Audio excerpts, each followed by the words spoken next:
Welcome to this tutorial where I'm going to show you step-by-step process on how to install and set up Notion Action Automation for workflows.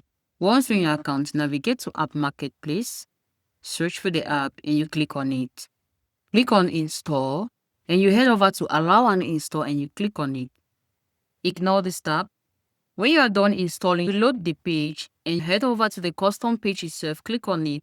Then the interface of the app is going to pop up where you have all the necessary features such as the documentation and everything you need to get started is right in here. We have the tutorials to guide you on how to get the necessary credentials to set up your app. Here we have the app setup. Let's walk you through how to set up your app.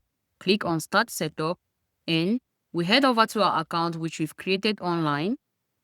Click on your profile and you click on Settings. Head over to Connections. Then you click on the Developer or Manage Integration. Click on the plus icon right over here and you give an integration name. Select a workspace.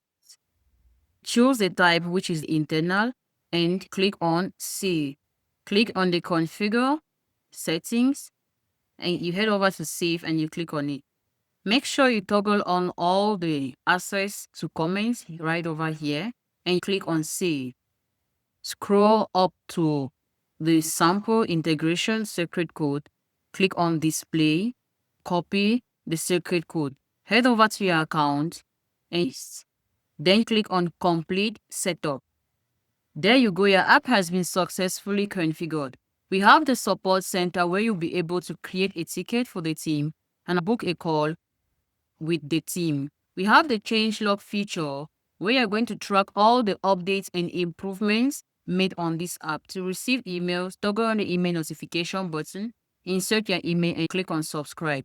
You've learned how to set up and install your app. Our support team is available for more guides and tips. Don't forget to like and subscribe to our channel. Thanks for watching.